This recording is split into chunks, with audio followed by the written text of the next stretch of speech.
Hello everyone, कैसे हो आप लोग। आज हम करने वाले हैं अपना नेक्स्ट टॉपिक जो है कि इंडिविजुअल डिफरेंसेस। इस टॉपिक में हम इस लेक्चर फिफ्थ में हम करेंगे इंडिविजुअल डिफरेंसेस क्या होते हैं और हर एक बच्चा एक दूसरे से किस बेसिस पे अलग है, उनमें क्या क्या इंडिविजुअल डिफरेंसेस पाए जाते हैं ह्यूमन बीइंग में। और जो फैक्टर्स जो अफेक्ट करते हैं इंडिविजुअल डिफरेंसेस को वो कौन से होते हैं, और एक टीचर इंडिविजुअल डिफरेंसेस को देखते हुए क्लास में अपने पैडागोजी और अपने मेथड्स कैसे अप्लाई कर सकता है। ठीक है, तो ये है आज का टॉपिक इंडिविजुअल डिफरेंसेस। तो आज हम पढ़ने वाले हैं कि ये होता क्या है और किस किस टाइप्स के हो सकते हैं। देखो, सबसे पहले देखो कि इंडिविजुअल डिफरेंसेस होते क्या हैं। देखो, हर एक ह्यूमन बीइंग में अपनी एक क्वालिटी होती है। ठीक है, चाहे वो उसके पेरेंट्स से उसे मिल रहे हैं, चाहे वो उसके एनवायरनमेंट से वो ले रहा है। ठीक है, मीन्स कि कुछ हेरिटेड है और कुछ वो एनवायरनमेंट से लेके वो पूरा एक ह्यूमन बीइंग बनता है। ठीक है, तो ये जो डिफरेंस आ रहे हैं हर एक इंसान में, जो अलग अलग इंसान में उनकी मेंटल एबिलिटीज को लेके, उनकी फिजिकल स्ट्रेंथ को लेके, ठीक है, ये जो डिफरेंसेस होते हैं इनको कहते हैं हम इंडिविजुअल डिफरेंसेस। जैसे जेम्स ड्रेवर एक साइकोलॉजिस्ट हैं, उन्होंने कहा है कि वेरिएशंस और deviations from the average of the group, means जो वेरिएशन, जितनी चेंजेस, जो वेरिएशन वैरायटी होती है, जो डेविएशंस होती है, मीन्स वैरायटीज पाई जाती हैं एक एवरेज ग्रुप में with respect to the mental और फिजिकल, मीन्स उनके मेंटल और फिजिकल एबिलिटीज को लेके, उसे हम कहते हैं इंडिविजुअल डिफरेंसेस। ठीक है, तो हर एक ह्यूमन बीइंग एक दूसरे से अलग है। ठीक है, कोई मतलब एक जैसा नहीं होता। और आप खुद समझो कि जैसे एक गार्डन है, अगर हम उस गार्डन में सिर्फ रोज का फ्लावर लगाएं, ठीक है, वहां पे एक ही वैरायटी है रोज फ्लावर की, और वहां पे और कोई वैरायटी नहीं, तो वो गार्डन कैसा दिखने को, वो कैसा दिखेगा। वैसे ही ये नेचर है, ये नेचर ने वैरायटीज दी हैं जो, ठीक है, यहाँ पे हर टाइप की वैरायटीज है एक नेचर में। ये नेचुरली है कि हर एक चीज, चाहे वो एनिमल्स है, चाहे वो जितना भी नेचर है, ये चाहे ह्यूमन बींग्स है, एक दूसरे से क्या है, अलग है।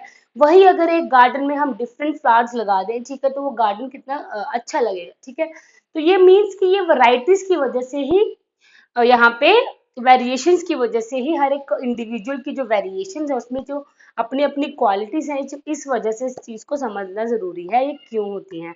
अब जो इंडिविजुअल डिफरेंसेस होते हैं वो ऐसे भी होता है कि बच्चों में जो इंडिविजुअल डिफरेंसेस पाए जाते हैं वो उनकी हर एक चीज को अगर हम देख के चले, अगर वो बच्चा मतलब वो कितना इंटेलिजेंट है, उसकी पर्सनैलिटी कैसी है, तो हर मतलब टीचर का जो रोल है इस चीज में वो ये है कि उसको देखना है कि बच्चा किस किस रिस्पेक्ट में वो बच्चा वो एक दूसरे से अलग है। हर एक बच्चा विद रिस्पेक्ट टू उसका मेंटल एबिलिटीज, उसकी फिजिकल करेक्टरिस्टिक, बच्चा किस एक दूसरे से कैसे अलग है। हर एक बच्चे में अपनी अपनी डिफरेंसेस जो अलग एक दूसरे से बच्चे को अलग बना रही है, जो उसकी क्वालिटीज है, उसकी करेक्टरिस्टिक्स हैं, अगर टीचर को वो पता है कि इस बच्चे में ये करेक्टरिस्टिक है, तो तो टीचर आराम से उस बच्चे की साइकोलॉजी को समझ सकता है। ठीक है, तो इंडिविजुअल डिफरेंसेस का समझना बहुत जरूरी है। बहुत सिंपल टॉपिक है, इजी टॉपिक है, बट इसे आपको समझना है कि इसमें होता क्या। अब देखो जो इंडिविजुअल, अब एक चीज समझो, और इंडिविजुअल डिफरेंसेस ये नहीं है कि ह्यूमन टू ह्यूमन वेरी करेंगे। ठीक है, वेरिएशंस एक ह्यूमन से दूसरे ह्यूमन में, ठीक है, जैसे मैं कुछ और हूँ, नेक्स्ट पर्सन वो कुछ और है, थर्ड पर्सन कुछ और है। ठीक है, हम तीनों एक दूसरे से, या हम एक ग्रुप ऑफ पीपल एक दूसरे से अलग हैं। वेरिएशन एक विद उसके अपनी सेल्फ विद इन, जैसे मुझ में भी कुछ वेरिएशंस हो सकती हैं।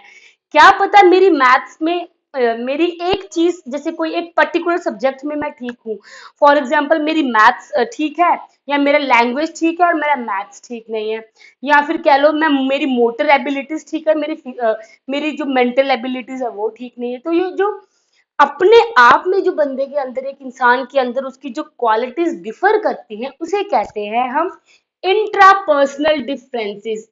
इंट्रापर्सनल डिफरेंसेस क्या होते हैं? इंट्रापर्सनल डिफरेंसेस, समझो इस चीज को। जैसे एक इंसान में जो उसकी सेल्फ विद इन, उसकी जो क्वालिटीज हैं जब वो अपनी ही क्वालिटीज में डिफर डिफर करता है तो उसे कहते हैं intrapersonal. Intra means with in, अपनी क्वालिटीज, एक पर्सन की अपनी क्वालिटीज, जो चेंज, उन क्वालिटीज में जो चेंज है, ठीक है। अब देखो एक और टर्म है, वो है इंटरपर्सनल। इंटरपर्सनल इसका ऑपोजिट होता है कि इंटरपर्सनल में क्या होगा, इंटरपर्सनल डिफरेंसेस की पर्सन टू पर्सन, ठीक है, जो डिफरेंसेस एक पर्सन से दूसरे पर्सन में देखे जाते हैं, जैसे मैं, मुझ में या सेकंड पर्सन में, हम दोनों में जो डिफरेंसेस हैं, या एक चाइल्ड में दूसरे दो चाइल्ड को अगर हम कंपेयर करें, जो उनमें डिफरेंसेस होंगे, अगर एक बच्चा मेंटल, उसका आईक्यू लेवल बहुत अच्छा है और एक बिलो आईक्यू है, वो एवरेज स्टूडेंट है, तो ये जो दो बच्चों में या ग्रुप ऑफ पीपल में जो डिफरेंसेस पाए जा रहे हैं, ठीक है, एक दूसरे से सब अलग है, इसे कहते हैं इंटर। इंटर मीन्स की पर्सन टू पर्सन, ठीक है, और इंट्रा मीन्स अपना, सेल्फ, विद इन, ठीक है। तो ये होता है इनमें डिफरेंस। डिफरेंस क्या होता है इंट्रा और इंटर में, कि इंट्रा मीन्स जब एक इंसान में अपनी क्वालिटीज में चेंजेस होते हैं, अपनी क्वालिटीज उसकी डिफर होती हैं, और इंटर मीन्स जब ये qualities person to person vary करती हैं, ठीक है। ये जो वेरिएशंस होती हैं, ये जो डेविएशंस होती हैं, ये एक बच्चे में बहुत ही ज्यादा, मीन्स कि हर एक टाइप में हो सकती हैं, ठीक है। वो बच्चे में जैसे दो, एक क्लास ग्रुप ऑफ, मीन्स कि एक क्लास ले लो आप, उसमें क्या होगा, एक एवरेज ग्रुप ले लो बच्चों का, हमने उस बच्चे में देखना है कि किस बच्चे की, देखो सब्जेक्ट पे, उनके सब्जेक्ट में भी कईयों की कमांड किसी सब्जेक्ट में और कोई किसी सब्जेक्ट में अच्छे हैं, कोई बच्चे को करिकुलर एक्टिविटीज में अच्छे, कोई बच्चे एकेडमिक्स में अच्छे। तो एकेडमिक्स और को करिकुलर की बेस पे भी हम बच्चे को डिफरेंशिएट कर सकते हैं कि बच्चे इन चीजों में भी अपने आप में एक दूसरे में डिफरेंट हैं। तो ये होती है इंडिविजुअल वेरिएशंस, इंडिविजुअल डिफरेंसेस होते हैं जो बच्चों में डिफरेंट, जो ह्यूमन बीइंग में पाए जाते हैं, अलग अलग क्वालिटीज के साथ, अलग अलग करेक्टरिस्टिक्स के साथ, ठीक है। अब अगर हम टाइप्स देखें इंडिविजुअल डिफरेंसेस के, तो दो टाइप के इंडिविजुअल डिफरेंसेस बच्चों में होते हैं, ठीक है, ह्यूमन बीइंग में होते हैं। एक तो होता है कि इनहेरिटेड, मीन्स जो हम जीन्स के थ्रू लेते हैं अपने पेरेंट्स से, और एक होता है एक्वायर्ड। टर्म याद रखना, inherited and acquired. Inherited means जब इन जो हेरिडिटी के थ्रू बच्चे में आते हैं, ठीक है, वो डिफरेंसेस। एक्वायर्ड का मतलब होता है जो हम एक्वायर करते हैं टाइम के साथ, इन्वायरमेंट से जो चीजें हम एक्वायर कर रहे हैं, उसे हम कहते हैं एक्वायर्ड डिफरेंसेस, ठीक है। इनहेरिटेड में आएगा फिजिकल डिफरेंसेस, मीन्स हमारी जो फिजिकल बॉडी है वो हमारे पेरेंट्स से मिलती है, वो हम इनहेरिट कर रहे हैं, वो हमें जीन्स के थ्रू मिल रही है। हमारी जो फॉर्मेशन है, बॉडी स्ट्रक्चर है जो, वो कैसी होगी, हमारे पेरेंट्स की जैसी होगी। तो ये क्या होगा, बच्चे में जो फिजिकल डिफरेंसेस आ रहे हैं वो किससे आ रहे हैं, वो इनहेरिटेड है, वो हेरिडिटी से आ रहे हैं। मेंटल डिफरेंसेस मीन हम जैसे रिएक्ट कर रहे हैं, हमारी जो सोचने की, मतलब कि जो थिंकिंग पावर है या कुछ भी, ठीक है, मेंटल, जो मेंटल और कॉग्निटिव से रिलेटेड है, ठीक है, जो हमारे माइंड से रिलेटेड है, वो आएगा इनहेरिट में। ये भी हम अपने पेरेंट्स के थ्रू या हमें जीन्स के थ्रू मिलता है। और इस चीज को भी समझना जरूरी है कि देखो, बहुत फर्क पड़ता है, जैसे हमारे पेरेंट्स की मेंटल एबिलिटीज है, हमारी भी वैसी हो सकती हैं, ठीक है। ये चीजें भी देखी गई हैं कि पेरेंट्स और बच्चे की जो इंटेलिजेंस है वो भी बहुत मतलब कि सेम होती है, ठीक है। अगर पेरेंट्स इंटेलिजेंट है, बच्चे मतलब ज्यादा चांसेस है कि बच्चा भी इंटेलिजेंट होगा, तो ये होगा उसकी मेंटल डिफरेंसेस। इंटेलिजेंस वही चीज आ गई कि बच्चे की जो इंटेलिजेंस, जो बच्चे की इंटेलिजेंसी है, जो आईक्यू है, वो पेरेंट्स पे बहुत डिपेंड करता है, और वो इनहेरिटेड है, वो हेरिडिटी मीन्स जीन्स के थ्रू बच्चों में आ रहा है, ठीक है। सेक्स ऑफ द चाइल्ड, अब मेल या फीमेल है, ये भी इनहेरिटेड है, ये अब इन्वायरमेंट में थोड़ा बच्चा ले गया कि वो मेल बन गया, फीमेल बन गया। ये क्या है, सेक्स ऑफ द चाइल्ड में इसको बच्चा क्या है, मेल है या फीमेल है, ये भी तो हेरिडिटी के थ्रू आएगा, ठीक है। ये जो लड़का और लड़की में डिफरेंसेस है कि एक बॉय है, एक गर्ल है, ये भी क्या है, इनहेरिटेड है, ये जीन्स के थ्रू आते हैं, ठीक है, ये चेंजेस। और पर्सनालिटी, वही पर्सनालिटी, उसकी कैसी पर्सनालिटी है, जैसे एक बच्चा अपने पेरेंट्स के साथ, मतलब उसका देखो, अगर वो रिजेंबल करता है कि ये अपने पापा की तरह है, ये अपनी मम्मा की तरह है, ठीक है, तो वो पर्सनालिटी में जो डिफरेंसेस आते हैं वो भी इनहेरिटेड डिफरेंसेस कहते हैं। ये भी हेरिडिटी और इनहेरिट होते हैं, जीन्स के थ्रू आते हैं, ठीक है, इनको कहते हैं इनहेरिटेड डिफरेंसेस। एक्वायर्ड मीन्स जो हमें, अब हम मतलब कि अब बच्चा इन्वायरमेंट में आ गया, ठीक है। एक छोटा बच्चा जब वो इन्वायरमेंट में आ गया तो वो धीरे धीरे अपनी सोसाइटी के साथ अपने आप को बनाता है, ठीक है। उसकी जो पर्सनैलिटी है वो सोसाइटी के साथ भी बनना शुरू हो रही है, ठीक है।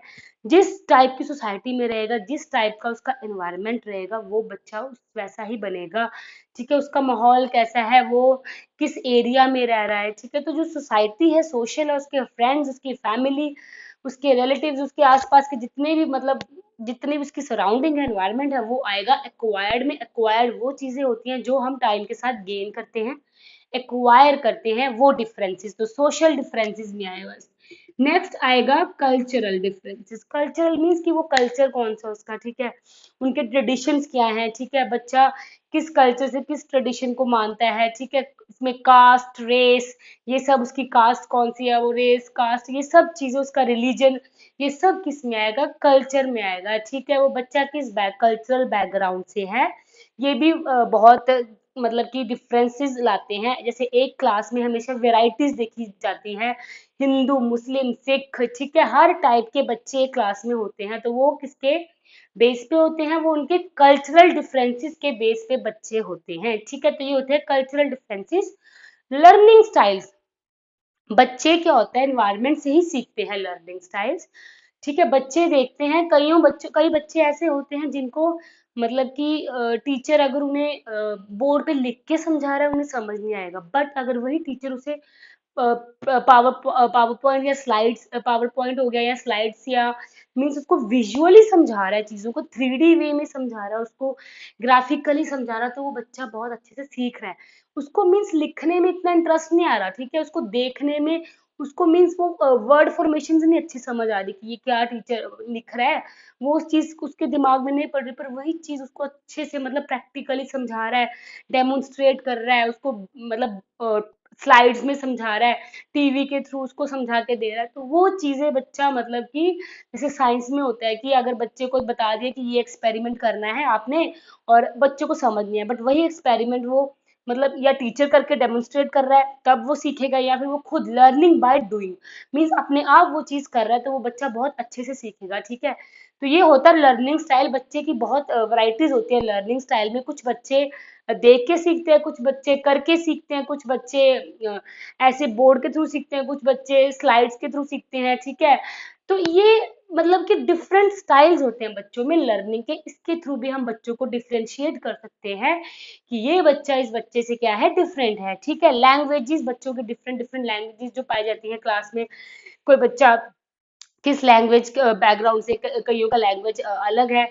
तो ये जो डिफरेंसेस होते हैं, ठीक है, ये हर टाइप के जो डिफरेंसेस होते हैं, ये टीचर को बहुत इंपॉर्टेंट है पता करना कि अगर इस बच्चे में लैंग्वेज डिफरेंस है, ठीक है। अगर कोई बच्चा, ठीक है, उसको हिंदी नहीं आ रही समझ, वो अपनी मदर टंग कर रहा है, उसको कोई भी उसकी अगर पंजाबी मान लो आप, या ठीक है कोई भी लैंग्वेज उसको अच्छी लग रही है, वो उसकी मतलब मदर टंग से सीख रहा है, वो पंजाबी से सीख रहा है, वो हिंदी से नहीं सीख रहा, तो आपको क्या है, उस बच्चे को वही चीज़ें तो थोड़ा पहले उसको समझाना है, ठीक है। उसको मदर टंग को भी, आपको उसको मदर टंग में भी समझाना पड़ेगा। ये नहीं कि आपको अपनी ही लैंग्वेज थोपनी है बच्चे पे।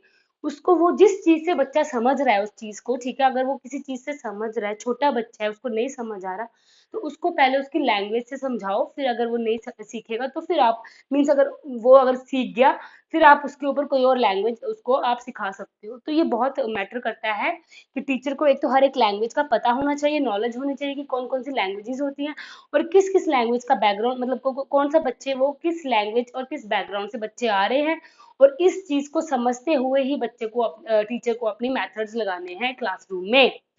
समझ गए इस चीज को, ये क्या होते हैं डिफरेंसेस इंडिविजुअल। जो डिफरेंसेस होते हैं इंडिविजुअल में, वो कौन कौन से होते हैं, एक्वायर्ड होते हैं और इनहेरिटेड होते हैं। एक्वायर्ड मीन्स जो इन्वायरमेंट हमें देता है, जो बच्चा इन्वायरमेंट से सीख रहा है, और इनहेरिटेड मीन्स जो बच्चा हेरिडिटी के थ्रू, जीन्स के थ्रू सीखता है, ठीक है। आगे समझ डिफरेंसेस टाइप्स। नेक्स्ट है कौन कौन से फैक्टर्स अब इन्फ्लुएंस कर सकते हैं एक बच्चे के इंडिविजुअल डिफरेंसेस को। फैक्टर्स समझो, जो इसमें टाइप्स पढ़े वही इसके फैक्टर्स आ जाएंगे। देखो फैक्टर्स, अगर बच्चा फिजिकली, जो फिजिकल फैक्टर्स आ गए, पहले देखो फिजिकल, बच्चे का बॉडी स्ट्रक्चर, बच्चे की फिजिकल फिजिक, ठीक है, उसकी मतलब उसका जो आउटर जो उसकी बॉडी कह लो, एक हिसाब से आउटर पर्सनैलिटी कह लो, ठीक है, एक्सटर्नल पर्सनैलिटी कह लो, वो भी एक बच्चे को अफेक्ट करती है, ठीक है। बच्चे में इंडिविजुअल डिफरेंसेस का, ठीक है, बहुत होता है कि कईयों की हाइट छोटी है, कईयों की हाइट ठीक है, और मतलब ये सब डिफरेंसेस किस में आएंगे, ये फिजिकल डिफरेंसेस आएंगे। और जो और अगर हम देखें तो इसमें आ जाएगा sex, sex of the child.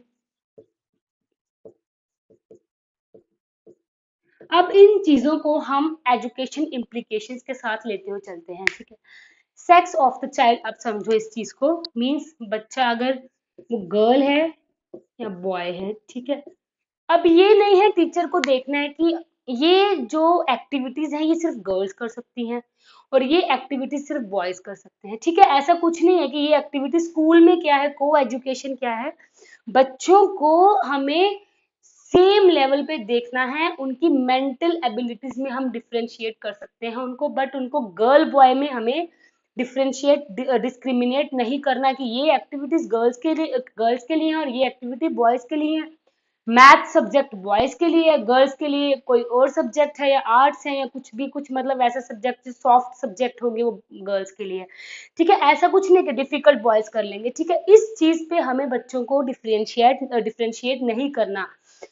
अगर ये जो जेंडर बायसनेस मीन, अगर हम बायस हो रहे हैं बच्चे के साथ, हम पार्शियल हो रहे हैं कि यार ये गर्ल है इसको हम ये करवाएंगे बॉयज को, तो फिर इसमें तो ये टीचर का रोल नहीं है। टीचर एजुकेशन तो यही चीज है जो इन सब चेंजेस को, इन यही चेंजेस तो खत्म करने हैं। एक क्लास में आके बच्चे को भूलना है कि मैं अगर अगर वही लड़की, ठीक है, एग्जाम्पल लो, वो बच्चा अगर वो लड़की गर्ल घर पे अपने काम कर रही है, ठीक है, अपने हाउस होल्ड काम जितने भी कर रही है, अब स्कूल में आके उसको वही फिर से ट्रीट करवा दो आप कि यार तुम इसी काम के लिए बनी हो, ठीक है। वो स्कूल आ रही है, उसका टीचर बोल रहा है तुमने आज ये करना है, तुम्हारे यही काम है, ठीक है, तुम ऐसे काम ही कर सकती हो, और बॉयज को ऊपर से कह रहे हैं कि आपने ये काम करना है, तो क्या वो उस गर्ल में, उस बच्चे में क्या होगा, उसकी इमेज बन जाएगी बच्चे के अंदर कि मुझे यही काम के लिए बनाया गया है, ठीक है। वो उससे ऊपर कुछ नहीं सोच सकती।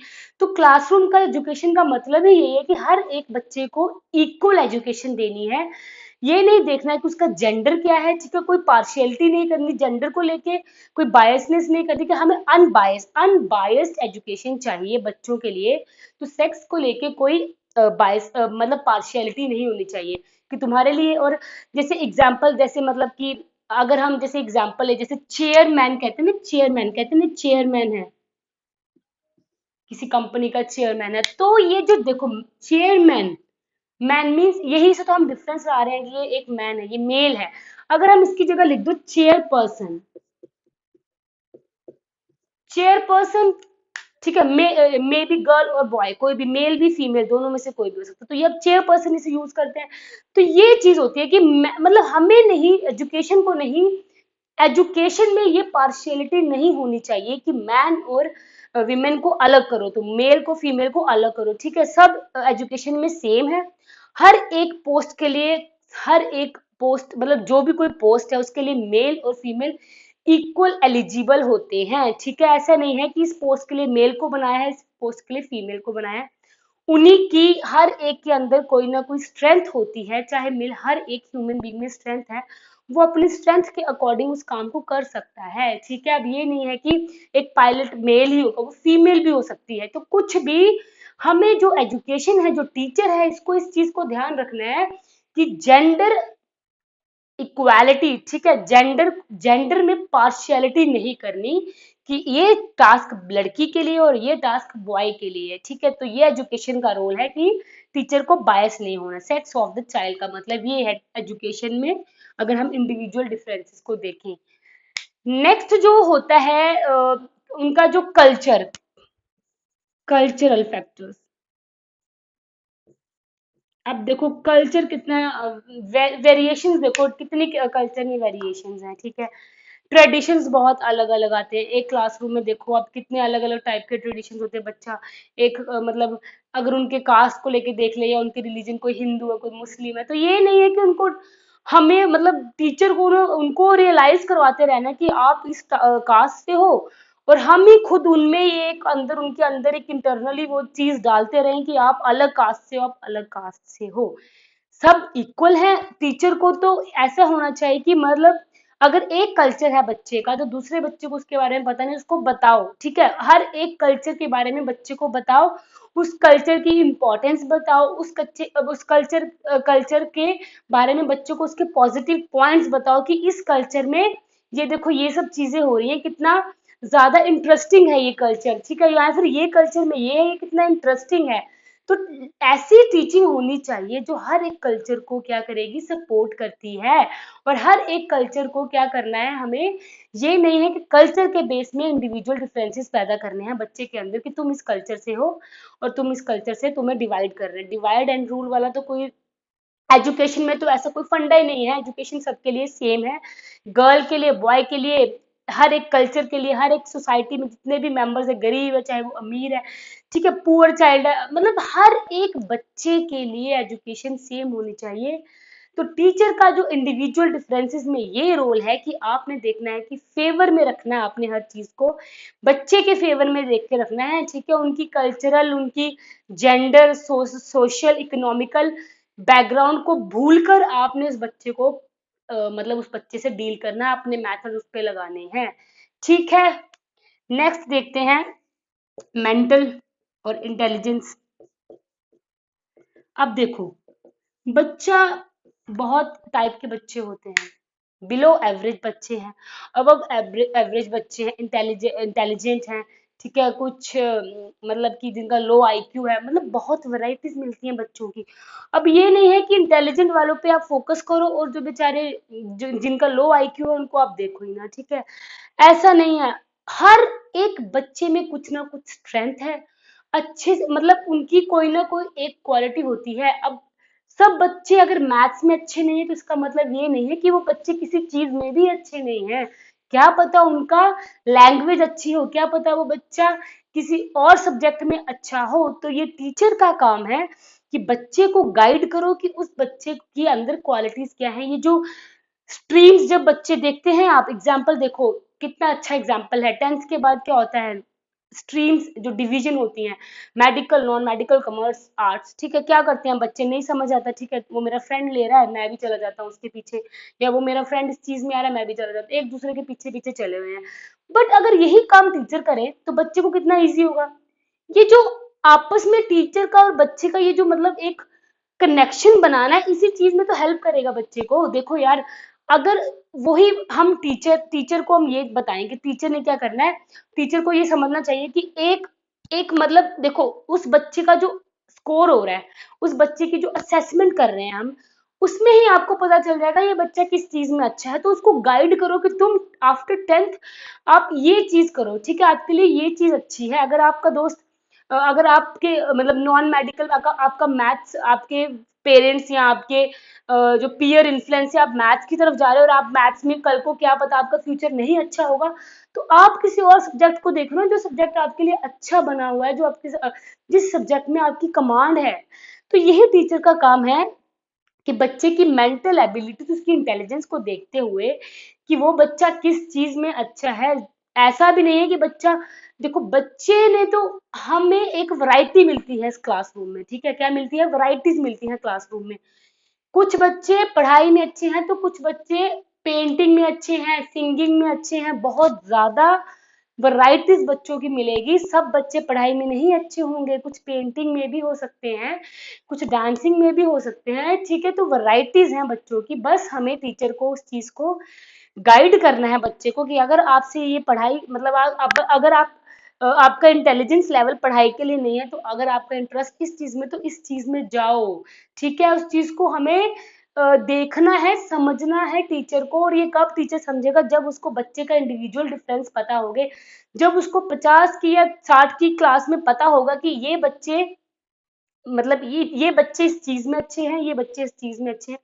और एक और चीज आती है कि जो नंबर ऑफ जो बच्चों मतलब एक क्लासरूम में जो बच्चों की स्ट्रेंथ होती है वो बहुत मैटर करती है। देखो इंडिविजुअली अब किसी चीज को, किसी बच्चे को अटेंशन तो टीचर दे नहीं सकता, ठीक है, बच्चों बच्चे अगर 60 एक बच्चे क्लासरूम की स्ट्रेंथ 60 स्टूडेंट्स की है, तो अब ये तो नहीं है कि टीचर हर एक बच्चे पे ध्यान दे। तो पहला काम ये है कि उस क्लासरूम की स्ट्रेंथ को ही हाफ करो, चाहे आपको सेक्शंस बनाने पड़े, बस बट उस स्ट्रेंथ को आप लिमिटेड रखो कि आप हर एक बच्चे पे ध्यान दे सको। ये नहीं है कि एक ही क्लास में सब बच्चे डाल दो और एक किसी पे भी ध्यान ना दे पा रहे हो। ठीक है, तो हर एक बच्चे को अटेंशन चाहिए। ऐसा नहीं है कि इंटेलिजेंट बच्चे की तरफ ही आप जाओ। ठीक है, हर एक बच्चे को अटेंशन चाहिए, हर एक बच्चे को उसको चाहिए कि मेरे तरफ भी टीचर देखे। तो ये टीचर की रिस्पॉन्सिबिलिटी है कि उसके इंटेलिजेंस लेवल को, उसकी मेंटल एबिलिटीज को देखते हुए ही वो टीचर क्लास में अपने मेथड्स अप्लाई करें। ठीक है, अपनी टीचिंग, अपनी पेडागोजी इस अकॉर्डिंग बनाए। जो टीचिंग पेडागोजी होती है, टीचिंग पेडागोजी वो इस टाइप में होनी चाहिए कि टीचर मीन्स अपनी पेडागोजी अपने तरीके से, कुछ इनोवेटिव, कुछ अपनी नई स्किल से, ठीक है, वो बच्चे को पढ़ाए। यही ऐसा टीचर चाहिए जो इनोवेशन लाके क्लासरूम में हर एक बच्चे पे ध्यान दे के, इंडिविजुअल अटेंशन दे के, उस बच्चे की मेंटल एबिलिटीज को पढ़ के, उस बच्चे की साइकोलॉजिकल, उसकी बच्चे की थिंकिंग, उसकी जो साइकोलॉजिकल, उसकी साइकोलॉजी ऑफ अ चाइल्ड को देख के, उसका बिहेवियर देख के ही एक टीचर उस बच्चे को गाइड करे कि आपने ये काम करना है। Teacher as a guide, teacher को एज अ गाइड भी काम करना पड़ता है। ठीक है, ये पेरेंट्स का भी इतना ही रोल है और ये टीचर्स का भी उतना ही रोल है कि हम बच्चे पे ध्यान दें और बच्चे पे ऐसा ध्यान दें कि बच्चा किसी और चीज पे ध्यान ना दे। ठीक है, मतलब हमें बच्चों पे ध्यान देना, ये ना हो कि बच्चों का ध्यान इस चीज से हट के किसी और चीज की तरफ ध्यान चला जाए। हमें, टीचर का काम है कि बच्चे पे ध्यान देना है कि वो बच्चा किस चीज में अच्छा है और उन्हीं उसकी जो स्किल्स को लेके ही उस चीज को बच्चे के लिए उसे हमें मोटिवेट करना है, उसे हमें मोटिवेशन देनी है कि आपने इस चीज में ही अपने आप को आगे लाइफ में प्रोसीड करते हुए जाना है। समझ गए इस चीज को? तो ये कुछ फैक्टर्स हैं जो एक इंडिविजुअल डिफरेंसेस को बच्चों में अफेक्ट होते हैं। ठीक है, इसमें आपकी लैंग्वेज भी आ जाएंगी, इसमें आ जाएगा लैंग्वेज, किस लैंग्वेज बैकग्राउंड से एक बच्चा है। ठीक है, उसकी लैंग्वेज कौन सी है। अगर वो बच्चे को एक लैंग्वेज में समझ नहीं आ रहा है, उसे हम उसकी अपनी मदर टंग में, जो उसकी मदर लैंग्वेज है उसमें समझाएं बच्चे को। ठीक है, तो ये चीजें हैं बेसिक बेसिक की हमें बच्चों पे ध्यान देना है। ठीक है, टीचर को बच्चों पे ध्यान देना, हर चीज को लेके ध्यान देना है कि बच्चे का इकोनॉमिक, बच्चा किस बैकग्राउंड से आ रहा है। ठीक है, और बच्चे के ऊपर, बच्चा कल्चर उसका, ठीक है, हर एक चीज पे बच्चे को डिफरेंशिएट नहीं करना एक बच्चे को दूसरे, क्योंकि ये जो डिफरेंसेस होते हैं बच्चे में, यही तो आगे एक पूरी मतलब ये तो प्रोसेस है ना। एक एक जो डिफरेंसेस पाए जाते हैं, ये तो वैरायटीज जो निकलती हैं। ठीक है, कोई एक प्रोफेशन में जा रहा है, कोई दूसरे प्रोफेशन में जा रहा है, अलग अलग डिफरेंट प्रोफेशन, किस ये प्रोफेशन बने किस बेसिस पे है, ये इंडिविजुअल डिफरेंसेस के बेसिस पे बने हैं। अगर इतने, अब देखो आप हर एक न्यू न्यू मतलब नए नए नए नए इनोवेटेड मतलब प्रोफेशन ही ऐसे आ रहे हैं जो पहले नहीं थे। ठीक है, ऐसे कोर्सेज आ रहे हैं क्योंकि वो बच्चों में वो इंटरेस्ट पाए जा रहे हैं कि ये बच्चा इस चीज में इंटरेस्टेड है, तो इस बच्चे को इस कोर्स के लिए, इस चीज के लिए एक कोर्स प्रोवाइड करवाना चाहिए। तो बच्चों को देखते हुए, ये इंडिविजुअल डिफरेंसेस को देखते हुए ही, बच्चों को देखते हुए ही न्यू न्यू कोर्सेज आ रहे हैं जिसमें बच्चों के लिए काफी ज्यादा मतलब हेल्प, वो जो बच्चों के लिए काफी हेल्पफुल है। ठीक है, तो ये चीजें हैं कि लैंग्वेज बच्चे की काफी मैटर करती है कि बच्चा किस लैंग्वेज बैकग्राउंड से, उसकी लैंग्वेज कौन सी है। और ये और क्या हो सकता है इसमें कि जैसे नेक्स्ट अगर हम पॉइंट देखें, टेम्परामेंट आएगा, temperament, aptitude.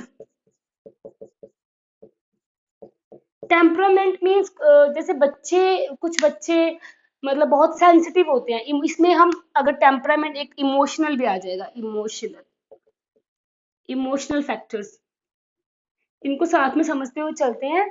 Emotional factors means बच्चे बहुत, जैसे कुछ बच्चे बहुत सेंसिटिव होते हैं। ठीक है, बहुत इमोशनली बहुत ज्यादा वीक होते हैं। ठीक है, उनको ज्यादा अटेंशन चाहिए होता है। ठीक है, और कुछ बहुत स्ट्रांग होते हैं जिनको मतलब अटेंशन चाहिए, बट मतलब उनको इतना, उनकी इमोशनल हेल्थ पे इतना फर्क नहीं पड़ता। तो इमोशनली जैसे बच्चे जो बहुत ज्यादा वीक है, उन पे बहुत ध्यान देना पड़ेगा कि वो बच्चा अच्छे से, उसको डायरेक्शन मिल रही है। तो कुछ इमोशनल, ये जो इमोशनल फैक्टर्स होते हैं, ये भी बहुत अफेक्ट करते हैं बच्चे को। और ये इंडिविजुअल डिफरेंसेस इमोशनल फैक्टर्स की वजह से भी आते हैं। कुछ इमोशनली स्टेबल हैं, कुछ अनस्टेबल हैं। ठीक है, और उनका टेम्परामेंट कैसा है मीन्स वो बच्चे कैसे बिहेव कर रहे हैं, कई बहुत ज़्यादा रिएक्ट करते हैं, कई बहुत ज़्यादा गुस्सा हो जाते हैं, ठीक है, और कई बहुत ज़्यादा काम रहते हैं, सिचुएशन को बहुत ईज़ी से हैंडल कर रहे हैं। तो ये टेम्परामेंट होता है बच्चे का कि वो कैसे किसी चीज़ को हैंडल कर रहा है। तो इस बेसिस पे भी बच्चों में क्या होते हैं, डिफरेंसेस होते हैं। तो टीचर को ये भी समझना है कि वो जो बच्चे में इमोशनल चेंजेस हैं, ये जो इमोशनल फैक्टर्स आ रहे हैं, ये क्यों आ रहे हैं, ठीक है, वो बच्चे की ये देखो लिंक देखो यहाँ से इमोशनल जो फैक्टर है, ये जाके अब जाएगा ग्रोथ एंड डेवलपमेंट पे। बच्चे का जो ग्रोथ एंड डेवलपमेंट कैसी हो रही है, ठीक है, उसको न्यूट्रिशन अच्छा मिल रहा है, उसको बैकग्राउंड, उसकी फैमिली, उसको कंडीशंस अच्छी मिल रही हैं।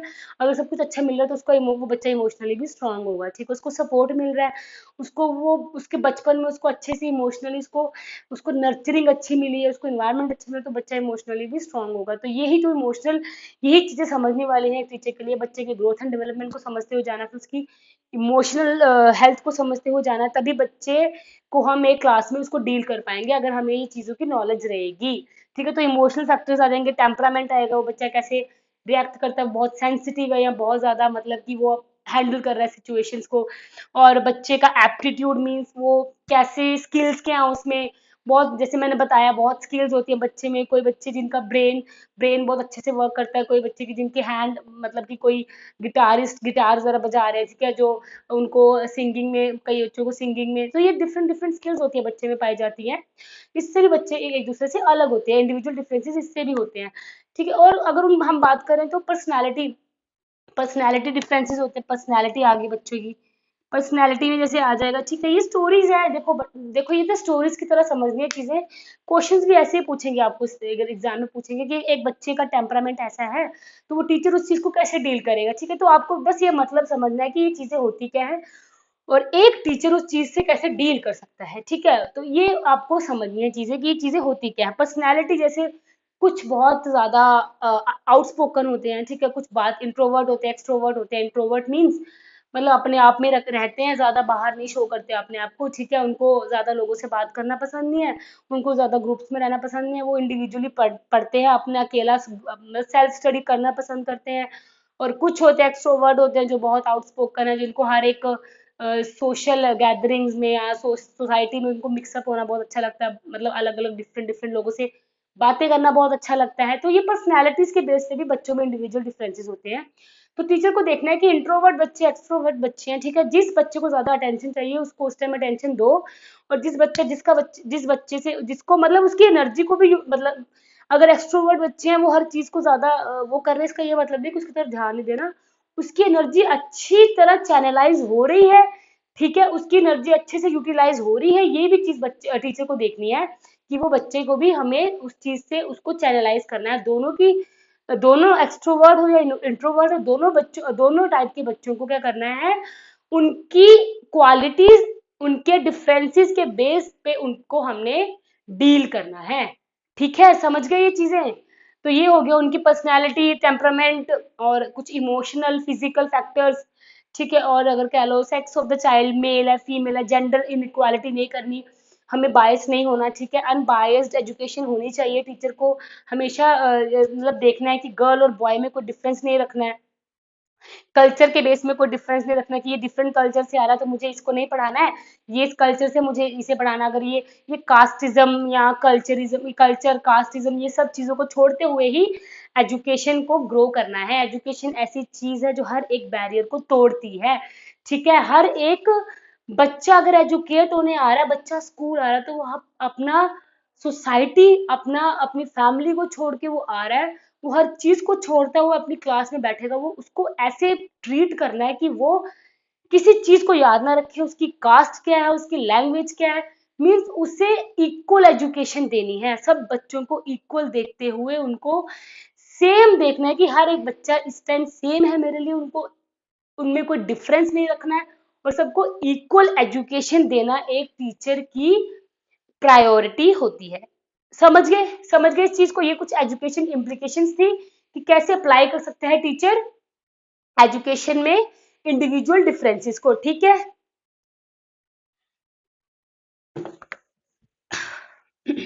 अब एक और चीज है, अगर एजुकेशन इम्प्लीकेशंस की बात करें, एक पॉइंट और आता है इसमें। मैंने वो पॉइंट आपको समझा दिया, बट चलो आप इस चीज से याद रखना कि integration of content, integration of content क्या होता है? इसका मतलब होता है कि हर एक बच्चे के कल्चर को लेके, देखो कैसी बुक्स बनती हैं, एनसीईआरटी कैसी बुक्स बना रही है, उसमें हर एक कल्चर को बताया है कि असम में ये कल्चर है, गुजरात का ये है, यहाँ पे ये खाना खाते हैं। देखिए ना आपने एनसीईआरटी बुक्स देखना, ईवीएस की बुक्स में कैसे डिफाइन किया हुआ है, फूड बताया हुआ है, डिफरेंट डिफरेंट कल्चर्स में डिफरेंट डिफरेंट स्टेट्स के फूड बताया, उनल जो उनकी मीन्स उनके फोक डांस बताए कि यहाँ पे जैसे डांस ये हो रहा है। तो ठीक है, वो जो इवन जो बुक्स आ रही हैं वो भी इसी चीज को उन्होंने मतलब कि निग्लेक्ट करनी है कि बच्चे के कल्चर को लेके और बच्चे की बैकग्राउंड जो उसकी सोसाइटी को लेके हमें बच्चे को डिफरेंशिएट नहीं करना। तो हमें इंटीग्रेशन ऑफ कंटेंट होना चाहिए हर एक कंटेंट में, जिसमें हर एक कल्चर के बारे में बताया है। बच्चे को हर एक कल्चर की नॉलेज होनी चाहिए, बच्चे में आपस में उनमें डिफरेंस ना हो कि तुम इस कल्चर से हो और तुम इस कल्चर से हो, मतलब आपस में उनके अंदर एक दूसरे के लिए रिस्पेक्ट होनी चाहिए, कल्चर को लेके उनके रिस्पेक्ट होनी चाहिए, ठीक है। और मतलब एक ये चीज है कि इंटीग्रेशन मीन्स उन सब सब सब कंटेंट को मिला के एक चीजें समझानी चाहिए एक क्लासरूम में, ठीक है। ग्रुप्स बनाने चाहिए, क्रिएटिंग ग्रुप्स। अगर जैसे कुछ ऐसा भी होता है, जैसे मतलब हमने देखना है कि ये सेम आईक्यू के बच्चे हैं, इनका एक ग्रुप बनाओ, ये सेम आईक्यू के बच्चे हैं, इनका एक ग्रुप बनाओ, तो ग्रुप सिस्टम बना लो थोड़ा सा। जैसे इन ये आपस में आप ग्रुप स्टडी करवा दो, ठीक है, आपको क्वेश्चन सॉल्व इस मतलब कि एक पैडागोजी क्या होती है, टीचिंग का मेथड होता है, वो इस तरीके से बनाओ कि बच्चे को हर चीज समझ आए। ग्रुप सिस्टम में जैसे आप सेम आईक्यू के बच्चों को एक ग्रुप में डाल दो, सेम डिफरेंट को एक ग्रुप में, टू ग्रुप्स बना लो। अब उस बच्चे को क्या करना, आपने क्या करना, टास्क दे देने आपने, उनके आईक्यू को देख के, उनकी पर्सनालिटी को देख के आपने उनको टास्क देना है कि आपने ये क्वेश्चन सॉल्व करने हैं। और जो अनदर ग्रुप होगा, ठीक है, जिनका आईक्यू थोड़ा अलग होगा, अलग अलग डिफरेंट आईक्यू के बेस पे अगर हमने देखे तो एग्जाम्पल ले रही हूँ कि डिफरेंट आईक्यू के बेस पे, तो उस जो दूसरा ग्रुप है उन बच्चे को आपने ऐसे क्वेश्चंस देने हैं सॉल्व करने के लिए जो उनके आईक्यू से रिलेटेड है। तो ग्रुप से क्या होता है, ग्रुप से बच्चे में एक तो जो सेम आईक्यू के बच्चे हैं उनमें भी कंपटीशन रहेगा कि मुझे ये चीज करनी है, उनमें उनकी भी अचीवमेंट होगी, ठीक है। और दूसरे वाले हैं उनको उनके आईक्यू के अकॉर्डिंग क्वेश्चन मिलेंगे, वो भी उस चीज को सॉल्व करेंगे, उस चीज में आगे ज्यादा मीन्स वो उसको ठीक से कर पाएंगे, ठीक है। तो जो ग्रुप बनाते हैं हम, ठीक है, छोटे छोटे ग्रुप बना दिए बच्चों के, उनके आईक्यू को लेके, उनके जिस चीज पे उनकी कमांड है उस चीज को लेके हमने ग्रुप बनाने हैं।